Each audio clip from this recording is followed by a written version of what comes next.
¿Cómo estáis? Uy, esto suena como... Hay mucha reverb, ¿no? ¿Puede ser? ¿Estáis bien o no estáis bien? Sí, yo no. Está lloviendo esto que parece Inglaterra, Chris está en su casa y le encanta, pero a los demás... No, por eso viniste aquí, ¿verdad? Qué narices. Vamos a ver, esto ya empieza a ser de castaño oscuro. Dicen que el miércoles ya esto cambia, ¿no? Es verdad.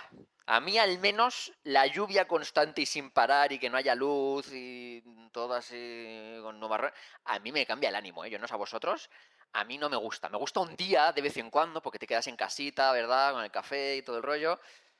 Pero llevamos 2 o 3 semanas ya que esto de verdad que ya empieza a ser angustiante. Seguimos en la serie de Hechos y Derechos. Sabéis que la empezamos el domingo pasado. Este título tan rimbombante tenía la intención de que cuando acabemos la serie nos demos cuenta de si estamos en esa posición de poder decir alto y claro y con el pecho lleno de orgullo de que somos cristianos hechos y derechos, ¿verdad? Cristianos como Dios manda. Y ver si estamos en eso que Dios espera de nosotros como sus seguidores, ¿no? Esta es un poquito la intención de la serie. Y en realidad, todo esto, si nos damos cuenta, se trata de expectativas, de las expectativas en este caso que Dios tiene hacia nosotros como sus seguidores. Todo se trata de expectativas. Y en relación a la madurez, es muy importante que la única expectativa que nos importe, la única, es la que Dios tiene acerca de nosotros. Si tú, por ejemplo, le preguntas a una niña de 8 años qué opina de su amiguita que tiene 13, 14, esa niña de 10 años te va a decir pues que esa amiga es muy madura, ¿verdad? Porque es mayor que ella y tiene más madurez que esta niña. En cambio, si la madurez de esta niña de 14 años la evaluamos nosotros desde nuestra etapa adulta, esa madurez de esa niña de 14 años, pues nos va a parecer que todavía le queda mucho recorrido por delante, ¿verdad? Porque todo depende de la expectativa bajo la que uno mira, en este caso, la madurez de los demás. Así que la única expectativa que tenemos que tener clara en cuanto a lo que Dios espera de nosotros es precisamente la expectativa que Dios tiene acerca de nosotros. No la expectativa que tenemos nosotros de nosotros, la expectativa que nosotros nos generamos acerca de lo que creemos que Dios espera de nosotros, no la expectativa que tienen los demás acerca de lo que creemos que ellos esperan que de Dios debería esperar de nosotros, esto empieza a ser un trabalenguas ya, no la expectativa que tiene mi marido, mi mujer, mis amigos acerca de la madurez que yo debería de tener como seguidor de Jesús, y ni siquiera la expectativa que la Iglesia debería tener acerca de lo que yo debería ser en relación a Jesús. La única expectativa que nos importa, ¿cuál es? La de Dios. ¿Y sabéis dónde la podemos encontrar? Aquí, en la palabra de Dios. En la palabra de Dios podemos analizar bien y profundamente cuál es la expectativa que Dios ha depositado sobre aquellos que son sus hijos y sus seguidores. Amén. Antes de seguir, quiero matizar algunas palabras en alusión a la predicación de la semana pasada. Si estuvisteis escuchando el mensaje, si no, lo podéis escuchar en nuestros canales, YouTube, Spotify, etc. Hubo un momento en el que creo que me enervé, me vino muy arriba, ¿no? Y quiero por eso matizar estas palabras. Y dije algo así como que si tú no estabas de acuerdo con hacia dónde va esta iglesia, no pasaba nada porque te podías buscar otra iglesia, ¿verdad? ¿Os acordáis de esto? No pasa nada porque hay muchas iglesias, hay iglesias de todo tipo, y es cierto.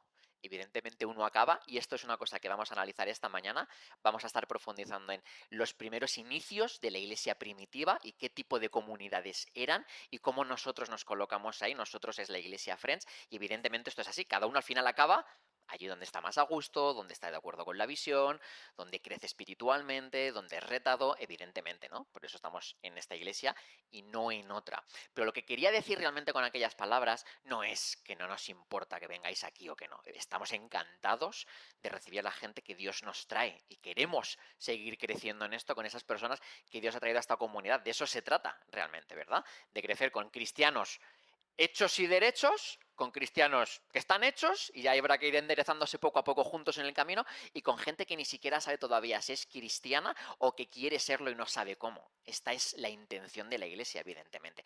Es allí hacia donde queremos ir. Por eso, escuchando la predicación dije, bueno, esto es importante a veces matizarlo, porque si no, desde aquí, muchas veces se dicen cosas y desde ahí se puede interpretar de una manera u otra. Esto es un matiz que quería tener encima de la mesa nada más empezar. Semana pasada, ¿con qué arrancamos esta serie? Estuvimos viendo las últimas palabras de Jesús antes de ascender al cielo. Y si os acordáis, vimos que Jesús nos dejó unos deberes. ¿Os acordáis cuáles eran? Tenían que ver con la gran comisión, precisamente, ¿verdad? Que era ir y hacer discípulos, y empezábamos en Jerusalén, luego en Judea, luego en Samaria y luego ya hasta lo último de la tierra. Y esto significaba que tenemos los deberes de hacer discípulos primero donde estamos, allí donde Dios nos ha colocado en este momento, en esta etapa de nuestra vida, luego ya sitios más incómodos, que es esa Samaria, ¿verdad? A los sitios donde realmente hay un poquito de lucha y de oposición, es allí donde también tenemos que ir, y luego ya haremos viajes misioneros, iremos allí donde Dios nos envíe, que también es lícito y también es necesario, por supuesto. Y vimos también cómo se derramó por primera vez la presencia del Espíritu Santo, ¿verdad? Con esas lenguas de fuego y con los creyentes experimentando por primera vez como comunidad esa presencia, esa llenura del Espíritu Santo. Hoy vamos a ver los inicios de la Iglesia, vamos a ver las cosas sobrenaturales que pasaron y vamos a enfocarnos en dos puntos principales. El primero es la comunidad, el cómo la Iglesia primitiva experimentó verdadera y auténtica comunidad y cómo nosotros hoy en día podemos llegar a ese punto, evidentemente contextualizado en nuestros tiempos. Y el segundo punto es, vamos a estar viendo la fe de esta Iglesia primitiva. Tenían una fe a la que tenemos que llegar a intentar parecernos. Vamos a abrir la Biblia, vamos a leer Hechos 2, del 42 al 47. Hechos 2, del 42 al 47, bebo agua mientras buscáis.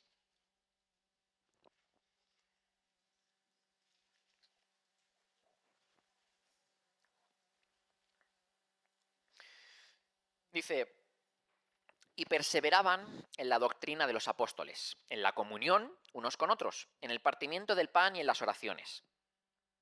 Y sobrevino temor a toda persona, y muchas maravillas y señales eran hechas por los apóstoles. Todos los que habían creído estaban juntos, y tenían en común todas las cosas, y vendían sus propiedades y sus bienes, y los repartían a todos según la necesidad de cada uno.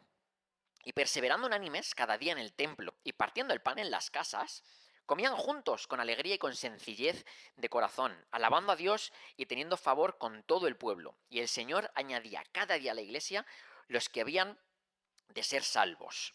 Y vamos a ir un poquito más adelante, Hechos 4, versículos del 32 al 37. Hechos 4, del 32 al 37. Y la multitud de los que habían creído era de un corazón y un alma, y ninguno decía ser suyo propio, nada de lo que poseía, sino que tenían todas las cosas en común. Y con gran poder los apóstoles daban testimonio de la resurrección del Señor Jesús, y abundante gracia era sobre todos ellos. Así que no había entre ellos ningún necesitado. Porque todos los que poseían heredades o casas las vendían y traían el precio de lo vendido y lo ponían a los pies de los apóstoles y se repartía a cada uno según su necesidad. Entonces José, a quien los apóstoles pusieron por sobrenombre Bernabé, que traducido es hijo de consolación, levita natural de Chipre, como tenía una heredad, la vendió y trajo el precio y lo puso a los pies de los apóstoles. A continuación se narra, no lo vamos a leer hoy, esto lo dejo que lo leáis en casa, una historia muy interesante acerca de Ananías y Safira y cómo pervertir las cosas que Dios hace tiene consecuencias, ¿no? Pero estamos enfocados esta mañana en esto que hemos leído, en estos dos pequeños pasajes que encontramos casi correlativamente uno detrás del otro en la misma etapa acerca de cómo la iglesia primitiva ponía en común todas las cosas, no había necesidad porque los hermanos, la iglesia, estaba pendiente de las necesidades de los unos y de los otros y se ayudaban en ese marco. Esta semana, precisamente, hablaba con una persona que me decía que hacía años que no había sentido lo que estaba experimentando ahora en la iglesia, ¿no? Esto no es para ponernos medallitas, pero es bonito escuchar pues que eso sucede de alguna manera, quizá no tanto como nos gustaría porque queremos más, pero sucede y eso es bonito, ¿no?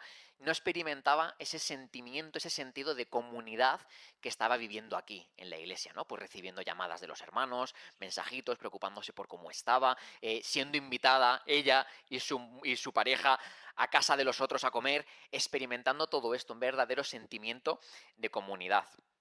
Y esa es la iglesia que buscamos. Eso es lo que queremos. Que nos reunamos aquí un domingo por la mañana, que cantemos, que escuchemos la palabra de Dios, está bien y vamos a ver que es necesario. Esto también lo vamos a ver esta mañana. Pero si nos quedamos en organizar un pequeño evento de un domingo, nos faltaría mucho por parecernos a esta iglesia primitiva. De hecho, nuestro versículo lema, Juan 13:35, en esto conocerán todos que sois mis discípulos, en el amor que os tenéis los unos a los otros. Es una manera incluso de ser testimonio a los demás, el experimentar comunidad, el amarnos los unos a los otros. Queremos, aquí en Friends, realmente ser una comunidad parecida a esa que encontramos en el Nuevo Testamento, en el libro de Hechos. Es lo que anhelamos. Queremos ser una iglesia que comparte lo que tiene, que está atenta a las necesidades de los demás, que hace vida más allá de la celebración del domingo y que está tanto en el templo como en las casas. Y me encanta porque en el versículo 46 del pasaje que hemos leído, de Hechos, nos dice, y lo vuelvo a leer, y perseverando unánimes cada día en el templo y partiendo el pan en las casas, comían juntos con alegría y sencillez de corazón, alabando a Dios y teniendo favor con todo el pueblo. Esto es muy importante cuando hablamos de iglesia. Ahora vamos a ver qué iglesias hay de todo tipo y todas son válidas. Pero me gusta porque en la Biblia no hay un único modelo de iglesia. No hay una manera única, específica y aquí detallada y descrita de cómo debe ser una iglesia. Esto también es lo bonito y lo maravilloso, ¿verdad? Cada uno entiende la iglesia según los principios bíblicos, pero a su manera. Esto es lo bonito. Habla del templo y de las casas. En el curso de M4 Ready, un curso de plantación de iglesias que hice hace unos 4 años más o menos, se plantean 3 modelos de iglesia que están funcionando de manera global en países europeos. Son los siguientes, los tenéis ahí. El primer modelo de iglesia es la iglesia atraccional. La iglesia atraccional tiene como lema, ven y ve, ven a ver. Todo lo que hace la iglesia atraccional está enfocado, está diseñado, su propósito es desarrollar una gran celebración para que las personas que no conocen todavía a Jesús se sientan atraídas a asistir a esta celebración que estamos montando y desarrollando. Por eso la alabanza tiene que tener un nivel excelente, tiene que ser una alabanza casi parecida a la de un concierto o similar. El predicador, la persona que predica, tiene que tener un mensaje poderoso, una persona con mucha capacidad de comunicación. El edificio tiene que ser un edificio también culturalmente relevante, bien decorado, que sea agradable, donde uno esté cómodo, tanto asistiendo como invitando a otras personas. Los eventos cobran mucha importancia en este tipo de iglesias, porque es muy importante todo el rato promover actividades, eventos, cosas para que la gente se sienta atraída a venir. Este es el modelo atraccional.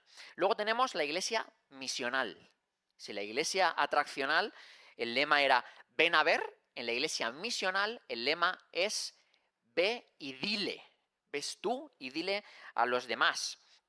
Es muy importante, a diferencia de la iglesia de atracción, equipar a los creyentes, a los cristianos que ya asisten a esta iglesia para poder llevar a cabo este lema de ir y decirle a los demás el mensaje del Evangelio. Y el objetivo principal de este tipo de iglesias normalmente es la plantación de otras iglesias. Son muy evangelistas y pretenden no consolidarse como una macroiglesia, como una iglesia muy grande, sino tener todo el tiempo el objetivo de plantar otras iglesias. Y el último modelo de iglesia que tenemos es la iglesia en red o las comunidades misionales, que no es un híbrido de estas dos, es otro modelo aparte. En este tipo de iglesias el lema es ve y dile, ven a ver y entonces ven y muestra el amor de Jesús. Este tipo de iglesias está enfocado sobre todo en el sentimiento de familia, en el sentimiento de comunidad y por lo tanto se reúnen principalmente en casas, no le dan mucha importancia al tema de los locales, de los edificios. Su enfoque está principalmente en las casas, por esto se respira mucho esa familiaridad, esa comunidad, ¿no? Y ni siquiera le dan mucha importancia tampoco, en la mayoría de casos, a las celebraciones de los domingos. Hay modelos de todo tipo, hay iglesias de este modelo, las iglesias misionales que se reúnen quizás una vez al mes, hay iglesias que se reúnen una vez al año, hay iglesias que no celebran los domingos o se reúnen solamente en las casas. Depende de la visión de cada uno. Y luego, por supuesto, dentro de estos tres modelos hay casos y casos y casos y casos de iglesia, ¿verdad? Seguramente mientras yo iba hablando, iba poniendo estos ejemplos, a todos os viene a la cabeza, ¿no? Pues una iglesia que os encaja en este modelo, otra que os encaja en este otro, ¿verdad? Es normal, ¿no? Muchos conocemos diferentes iglesias e insisto en que todas son válidas. Todas son válidas. No he querido dejar ninguna puntilla ni un deje ahí, ¿no? Para hacer pensar que ninguno de estos tres no es válido, no estamos de acuerdo con ellos, porque cada uno hace aquello que Dios le llama a hacer y todos son válidos. ¿El objetivo cuál es? Alcanzar a los perdidos. La manera en la que lo hagas, eso ya, la que Dios te llame a hacer. Y os dejo también, no os lo voy a decir, quiero que penséis, ¿cuál es el modelo de iglesia que Friends Sabadell, Friends Barcelona, es? ¿En dónde estamos nosotros? Os dejo que elucubréis un poquito. Lo que sí que tenemos claro en esta iglesia, y esto sí que os lo comunico, os lo revelo, es que queremos ser una iglesia de dos alas. Esto lo tenemos muy claro. ¿Habéis escuchado la iglesia, el modelo también de iglesia de dos alas? Es precisamente lo que leíamos, tanto en el templo como en las casas.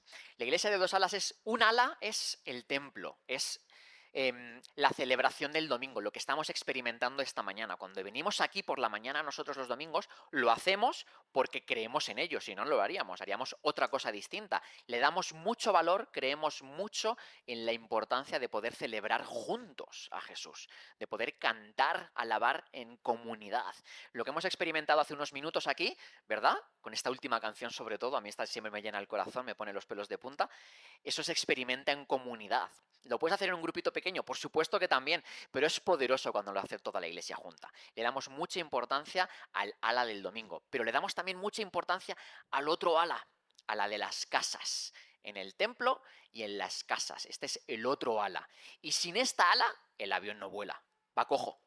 Necesitamos también la comunidad entre semana. Y hay de muchos tipos. Tenemos los grupos de conexión, como decía Alex, esta semana. Eso es iglesia en las casas. Tenemos mañana las clases bíblicas. Eso es iglesia en las casas entre semana. Tenemos los grupos de jóvenes, la comida de los hombres. Todo eso es iglesia. Muchas veces incluso nos habéis escuchado decir, ¿verdad?, que es tan importante una comida de hombres o el desayuno que tenemos aquí de 11, 11:30, como la predicación, como la alabanza, y que nadie se escandalice. Todo forma parte de la iglesia, pero la comunidad, la esencia de lo que es la comunidad, del amor los unos con los otros, es vital. Y sin ninguna de estas dos, nosotros queremos seguir hacia adelante. Queremos volar juntos hacia aquello que Dios tiene con estas dos alas. ¿Amén? Punto número 2, la fe. Hemos hablado de comunidad y vamos a hablar por último de la fe. Hechos 3, del 1 al 11. Vuelvo a beber agua. Hechos 3, versículos del 1 al 11.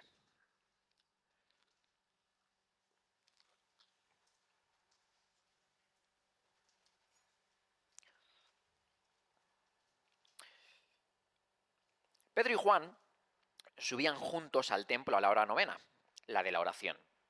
Y era traído un hombre cojo de nacimiento a quien ponían cada día la puerta del templo, que se llama la Hermosa, para que pidiese limosna de los que entraban en el templo. Cuando vio a Pedro y a Juan que iban a entrar en el templo, les rogaba que le diesen limosna. Pedro, con Juan, fijando en él los ojos, esto me encanta, le dijo: míranos. Entonces él les estuvo atento, esperando a recibir de ellos algo. Mas Pedro dijo: no tengo plata ni oro, pero lo que tengo te doy. En el nombre de Jesucristo de Nazaret, levántate y anda. Y tomándole por la mano derecha, le levantó, y al momento se le afirmaron los pies y los tobillos. Y saltando, se puso en pie y anduvo. Y entró con ellos en el templo andando y saltando y alabando a Dios. Y todo el pueblo le vio andar y alabar a Dios. y todos le reconocían que era el que se sentaba a pedir limosna a la puerta del templo, la hermosa, y se llenaron de asombro y espanto por lo que le había sucedido. Es brutal porque Pedro y Juan se dirigen al templo a orar. No están haciendo una actividad, van a orar, ellos van a su actividad espiritual. Y se dirigen al templo y de camino un cojo que está allí pidiendo limosna, que además es un habitual de esa circunstancia, era conocido por todos, se ponía siempre a la puerta de este templo de la Hermosa, les pide limosna. Y me encanta porque Pedro y Juan no pasan de largo, no omiten su deber, no, se lo quedan mirando y le dicen, míranos. Eso de míranos me encanta, ¿no? Te estoy prestando atención, te veo, mírame. Dice, mira, no tengo ni plata ni oro, pero lo que tengo te doy. No está rehuyendo, no le dice, que no llevo nada suelto, tío, lo siento, solo llevo tarjeta. No está rehuyendo su responsabilidad. Le dice, mira, no llevo nada, es cierto, no tengo nada de valor, pero tengo una cosa que te va a cambiar la vida.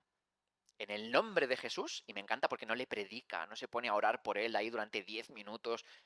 En el nombre de Jesús, levántate y anda. Sencillo, ¿verdad? No sé si os ha pasado alguna vez de estar recibiendo oración de alguien que te está predicando. Y tú dices, wow, si todo esto yo ya lo sé. Gracias, solo quería que oraras por mí, pero está bien. Hay veces que nos ponemos a predicarle a Dios acerca de lo que Él tiene que hacer. Y es tan sencillo como mencionar el nombre de Jesús y proclamar aquello que deseamos, ¿verdad? Que suceda. La fe que Pedro muestra en ese momento es impresionante. La fe que Pedro muestra orando por esta persona es impresionante. Pedro realmente está convencido de que mencionando estas palabras, de que orando por él, así de rápido, así de sencillo, este hombre va a ser sanado. Pedro cree que esto va a suceder.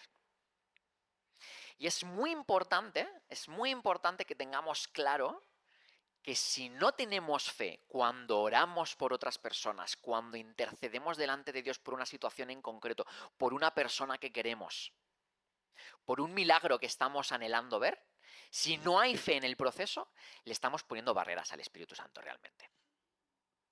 Muchas veces nosotros somos el impedimento para que el Espíritu Santo haga lo que está deseando hacer. Y ojo, el Espíritu Santo es soberano, ¿eh? No nos necesita, hace lo que Él quiere, como Él quiere y cuando Él quiere. Esto tenemos que tenerlo muy claro y esto no quiero que nadie me malinterprete. El Espíritu Santo es soberano, Dios es soberano. Pero el punto esencial es que Él está anhelando que nosotros seamos esos canales con los cuales llevar a cabo su obra. Él está anhelando eso. Y si no tenemos fe en que eso va a suceder, estamos poniendo barreras a cosas sobrenaturales que el Espíritu Santo anhela hacer. ¿Tienes fe en que un familiar se va a sanar de una enfermedad o de una dolencia? ¿Crees en eso realmente? ¿Tienes la fe que Pedro tuvo? ¿Sabes cómo se demuestra?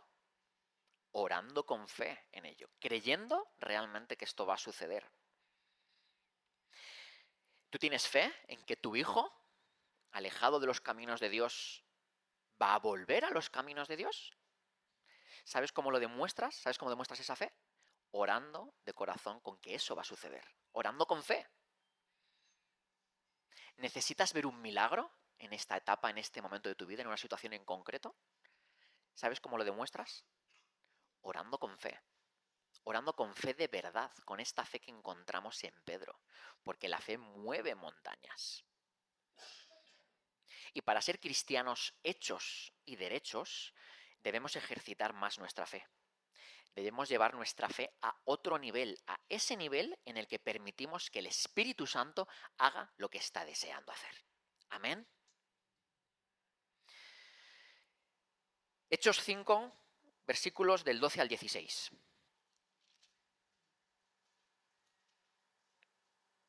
Hechos 5, versículos del 12 al 16.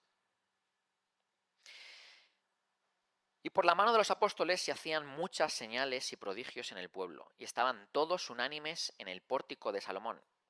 De los demás, ninguno se atrevía a juntarse con ellos, mas el pueblo los alababa grandemente.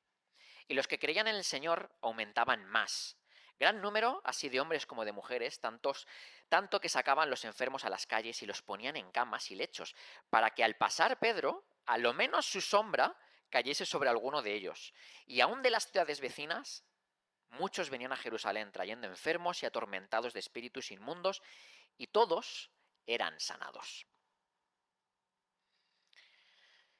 Por último, esta mañana vemos que en esos primeros días de la Iglesia, el poder del Espíritu Santo estaba presente de manera muy evidente, muy poderosa en los discípulos de Jesús. Estos eran tan fieles que la gente, cuando pasaban los discípulos por allí cerca, les ponían a los enfermos, les sacaban de las casas, les traían a la presencia por donde pasaban, por donde paseaban los discípulos para que fuesen sanados. Tanto se nos dice, esto es impresionante, fijaos la fe que tenía esta gente realmente en el poder de Dios, tanto que ni que fuese la sombra de Pedro les rozase para que fuesen sanados. Imaginaos la fe que tenía estas personas. Y antes estábamos hablando de que es necesario que nosotros, cuando oramos por los demás, tengamos fe, ¿verdad? Pero es igual de necesario que la persona que está recibiendo la oración, que necesita recibir ese poder sobrenatural del Espíritu Santo, muestre también esa fe. Los discípulos oraban con fe. Pedro oró por fe, con fe, por este hombre, por el cojo. Pero estas personas tenían igual o más fe todavía en que los discípulos, en que el poder sobrenatural del Espíritu Santo por medio de estos discípulos, de estos seguidores tan famosos de Jesús, iban a obrar un milagro. Tanto que incluso su sombra podía lograrlo. Así que juegan en el mismo equipo la fe de los que oran como la fe de los que reciben. Es súper importante. Mateo 9, versículos del 9 al 22. Hay una historia que se parece un poquito a esto, que nos puede recordar. Salud. Mateo 9, versículos del 20 al 22. Y he aquí una mujer enferma de flujo de sangre desde hacía 12 años se le acercó por detrás y tocó el borde de su manto, porque decía dentro de sí, si tocare solamente su manto, seré salva. Pero Jesús, volviéndose y mirándola, dijo, ten ánimo, hija, tu fe te ha salvado. Y la mujer fue salva desde aquella hora. ¿Os acordáis de esta historia con Jesús? Hay una mujer que padece una enfermedad y tiene tanta fe, ella está convencida de que incluso tocando un poquito el mando de Jesús así de refilón, se va a sanar y va a ser salva. Y Jesús eso lo percibe y le dice, tu fe te ha salvado. La fe que has mostrado. Yo no he tenido ni siquiera que intervenir en esto, no he orado por ti, no te he impuesto manos, no he dicho a los discípulos, chicos, mientras yo avanzo, orar por esa mujer. No, la fe que has mostrado te ha salvado. Una vez más, el Espíritu Santo, el poder de Dios, es soberano y no necesita nuestro permiso para hacer nada. No necesita nuestro permiso. No le tenemos que permitir que Él haga. Pero sí que es importante que queramos ser canales de eso que Él está anhelando y deseando hacer. ¿Se entiende esto? Él no nos necesita para nada, pero Él anhela que trabajemos en equipo con Él. Él no quiere que le pongamos barreras. Y muchas veces por falta de fe, por miedo, por desconfianza, por vergüenza, por una serie de motivos que no tienen nada que ver con Dios, ponemos una barrera en la que no estamos dejando que Él intervenga. Si Él quiere intervenir, intervendrá, de verdad. Pero Él quiere usarnos a nosotros. Todas las veces que vemos un milagro en la Biblia, todas, vemos que la fe está presente. O de una parte o de la otra. Tanto de los que oran como de los que reciben. La fe es un no negociable en esto. Y muchas veces queremos ver milagros. Y realmente lo queremos, ¿eh? Es algo que hay en nuestro corazón. Anhelamos ver cosas sobrenaturales pasar. Pero no oramos con fe. Hay algo dentro de nosotros que no se lo acaba de creer que eso va a suceder. No somos capaces de bajar nuestras barreras. de derribar aquello que nos separa de lo que el Espíritu Santo está a punto de realizar. Y Dios todavía quiere mostrarnos algo nuevo. Él quiere. La pregunta es, ¿nosotros queremos? Porque si queremos tenemos que mostrar fe. No hay otra manera. Vamos a ponernos de pie.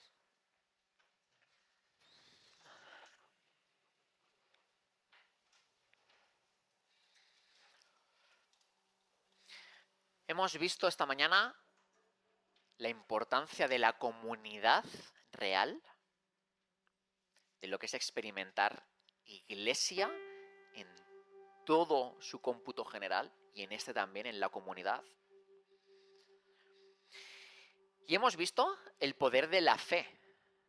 No nuestra fe salvífica, no la fe en que Jesucristo es el Señor y todo esto, que sí, sin esta fe esta otra es imposible, sino la fe que va hacia lo sobrenatural, hacia... Permitir es una palabra que no hace justicia porque nosotros no le permitimos nada, pero sí a querer, a anhelar que el Espíritu Santo haga eso que está buscando y queriendo hacer.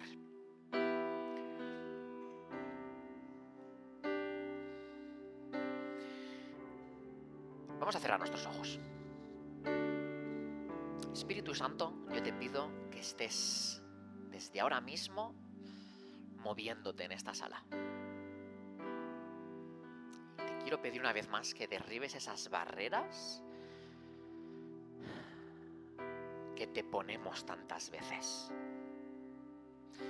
Que eches a un lado la vergüenza, que eches a un lado la incertidumbre, el miedo, la desconfianza, todo eso que estamos nosotros poniendo para que tú no hagas lo que quieres hacer. Y queremos más de ti, queremos más, queremos ser una iglesia que te experimenta, que experimenta esa comunidad en la que no hay necesitados, porque los hermanos están atentos a las necesidades de los demás. Queremos experimentar una comunidad donde tú te mueves, donde estás presente, donde tu presencia se respira, tanto aquí los domingos como en las casas cuando nos reunimos. Creemos en tu palabra. Creemos en tu palabra. Y dice que allí donde están 2 o 3 reunidos en tu nombre, allí estás tú, allí está tu presencia. Así que queremos darle importancia a buscarte de corazón, a buscar tu presencia con los hermanos. En las casas y aquí. Así que como hoy estamos aquí, Espíritu Santo, te quiero pedir que empieces a trabajar ya en los corazones de las personas por las cuales vamos a orar ahora. Y que una vez más derribes esas barreras.